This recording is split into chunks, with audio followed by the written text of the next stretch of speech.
تاریخ میں برطانیہ اور پاکستان ہی ایسی دو قوتیں ہیں جنہوں نے گوادر کی اہمیت کو پہچانا۔ برطانیہ کی دلچسپی والی بات تو اب پرانی ہو گئی، کیونکہ اس کا تعلق 19ویں صدی کے وسط اول سے ہے، جب افغانستان نے 1839 میں ان علاقوں پر حملہ کیا۔ اس وقت برطانوی حکومت نے ضرورت محسوس کی کہ تربت اور ایران کے درمیان پورے خطے کے بارے میں معلومات حاصل کرے اور گوادر کی تاریخی، سیاسی اور دفاعی اہمیت سے واقفیت حاصل کرے۔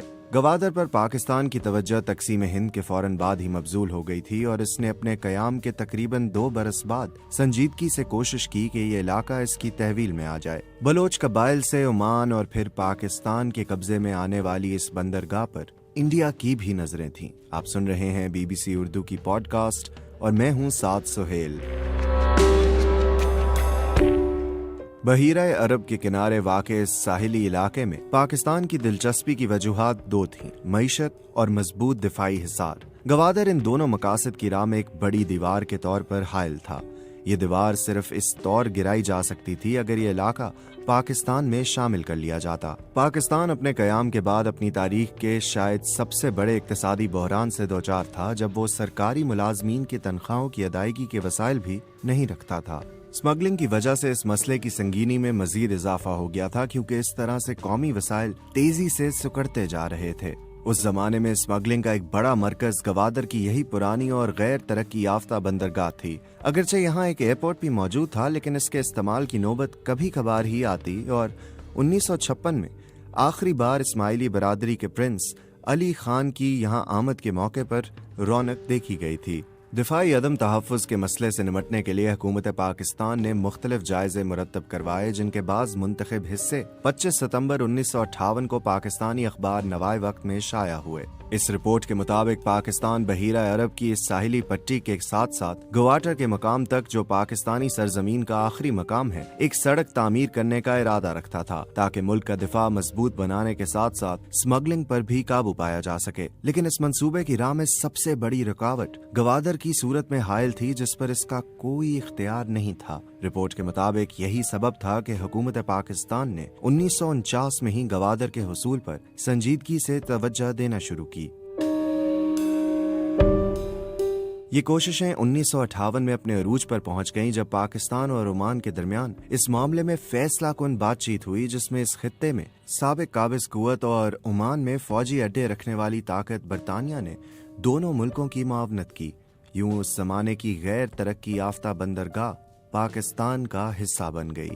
پاکستان میں گوادر کے انضمام کا اعلان اس وقت کے پاکستانی وزیر اعظم فیروز خان نون نے پارلیمان کے اجلاس میں کیا اور قوم کو بتایا کہ عمان کے سلطان اعلیٰ حضرت سعید بن تیمور نے یہ علاقہ خیر سگالی کے جذبے کے تحت بلا معاوضہ پاکستان کے حوالے کیا ہے، جو نسلی، لسانی، جغرافیائی، تاریخی اور فطری طور پر پاکستان کا حصہ تھا۔ اس کے ساتھ یہ بھی واضح کر دیا گیا کہ آئین کی دفعہ 104 کے تحت یہ علاقہ مغربی پاکستان میں شامل سمجھا جائے گا۔ اسے خصوصی حیثیت حاصل ہوگی، لیکن یہاں کے باشندوں کے حقوق ملک کے دیگر شہریوں کے برابر ہوں گے۔ پاکستان کے طول و عرض میں یہ اعلان ایک بڑی کامیابی کے طور پر سنا گیا، اور ملک کے تمام حصوں میں چراغاں کر کے اس کی خوشی منائی گئی۔ گوادر کی آبادی بھی ان خوشیوں میں شامل تھی۔ عمان سے گوادر کا رسمی طور پر قبضہ حاصل کرنے کے لیے وفاقی حکومت کے سیکرٹری کابینہ آغا عبدالحمید سمندری راستے سے کراچی سے گوادر پہنچے تو وہاں کی مقامی آبادی بندرگاہ پر امٹ پڑی، جبکہ کشتی بانوں اور ماہی گیروں کی ایک بڑی تعداد نے گردن گردن گہرے پانی میں تیرتے ہوئے کروز تک پہنچ کر ان کا استقبال کیا۔ اگلے روز برطانوی قونصل جنرل نے آغا عبدالحمید کو وہ دستاویز پیش کیے جن کے ذریعے گوادر پاکستان کا حصہ قرار پایا۔ اس کے بعد گوادر کے ایڈمنسٹریٹر کی رہائش گاہ پر پاکستانی پرچم لہرایا گیا۔ پاکستانی ذرائع ابلاغ میں بھی اس واقعے کو ملک کی تاریخی کامیابی اور انڈیا کی ہزیمت کے طور پر دیکھا گیا۔ اس سلسلے میں روزنامہ جنگ میں انتہائی دلچسپ کارٹون شائع ہوا، جس میں 2 دروازے دکھائے گئے تھے۔ ان میں سے ایک انڈین ساحلی علاقے گوا کا تھا، جس سے انڈیا کو نکلتے ہوئے دکھایا گیا، جبکہ پاکستان کو گوادر کے دروازے سے اندر داخل ہوتے دکھایا گیا۔ پاکستان میں سرشاری کی یہ کیفیت آئندہ تقریباً 2 ہفتے یعنی اس وقت تک جاری رہی جب تک عالمی شہرت یافتہ جرید ٹائم کا آئندہ 22 ستمبر کا شمارہ شائع نہیں ہوا۔ اس میں بتایا گیا تھا کہ پاکستان کو گوادر کا یہ قبضہ جذبہ خیر سگالی کے طور پر بلا معاوضہ حاصل نہیں ہوا، بلکہ اس کے لیے ایک خطیر رقم یعنی 4,20,00,000 روپے ادا کیے گئے ہیں۔ جریدے نے یہ انکشاف بھی کیا کہ حکومت پاکستان نے سلطان کو یقین دہانی کروائی ہے کہ اگر اس علاقے سے تیل نکالا گیا تو اس کی آمدن میں سے کچھ حصہ انہیں بھی دیا جائے گا۔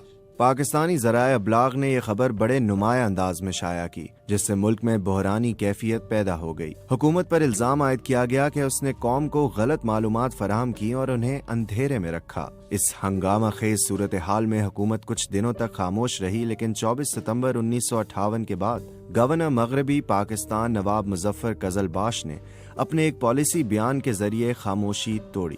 اس سے ٹائم میگزین کی خبر سے شروع ہونے والی بحث کا بھی خاتمہ ہوا اور اس معاملے میں ایک نیا پہلو بھی شامل ہو گیا، یعنی گوادر کے حصول کے سلسلے میں انڈیا کی دلچسپی سامنے آئی۔ ان کے بیان کا لب لباب یہ تھا کہ یہ درست ہے کہ پاکستان نے گوادر کے حصول کے لیے رقم ادا کی ہے۔ اس کی وجہ یہ تھی کہ انڈیا بھی گوادر میں دلچسپی رکھتا تھا اور اس نے اس کے حصول کے لیے عمان کے سلطان کو پاکستان کے مقابلے میں 10 گنا زیادہ معاوضہ کی پیشکش کی تھی۔ انڈیا نے اس مقصد کے لیے کئی ایسے ملکوں کو اپنا ہم نوا بنانے کی کوشش بھی کی جو اس معاملے میں اثر انداز ہو سکتے تھے۔ ان کے مطابق انڈیا کا موقف تھا کہ گوادر کی اکثریتی آبادی ہندو ہے، اس لیے پہلا حق ان کا ہے۔ اس کے مقابلے میں پاکستان کی طرف سے جاری کیے جانے والے اعداد و شمار کے مطابق انضمام کے وقت گوادر کی کل آبادی 20,000 تھی، جن میں صرف 1,000 ہندو تھے۔ انہوں نے انکشاف کیا کہ معاوضے کی پیشکش اور سفارتی حمایت کے حصول میں ناکامی کے بعد انڈیا نے آخری کوشش یہ کی کہ اس علاقے کے مستقبل کا فیصلہ استصواب رائے کے ذریعے کروایا جائے۔ اس مقصد کے لیے حکومت ہند نے وزیر اعظم فیروز خان نون کو ایک خط بھی لکھا اور مطالبہ کیا کہ استصواب رائے کے انعقاد کے لیے انڈین افسران کو بھی وہاں آنے کی اجازت دی جائے۔ نواب قزلباش کے دعوے کے مطابق حکومت پاکستان نے مطالبہ مسترد کر کے انڈیا کی یہ کوشش بھی ناکام بنا دی۔ گوادر میں انڈیا کی دلچسپی کب اور کیسے پیدا ہوئی؟ اس کی تاریخ بڑی دلچسپ ہے۔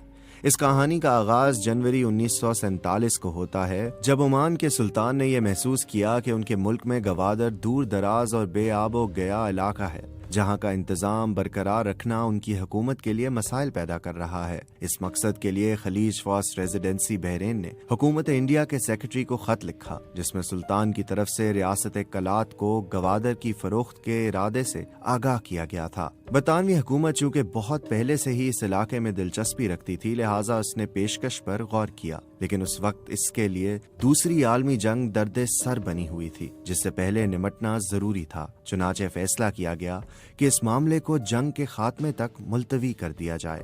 گوادر کی تاریخی اور جغرافیائی حیثیت کے بارے میں حکومت پاکستان کی رپورٹ کے جو حصے شائع ہوئے، ان میں سب سے زیادہ زور اس بات پر دیا گیا کہ ریاست کلات اس علاقے کی کبھی مالک نہیں رہی۔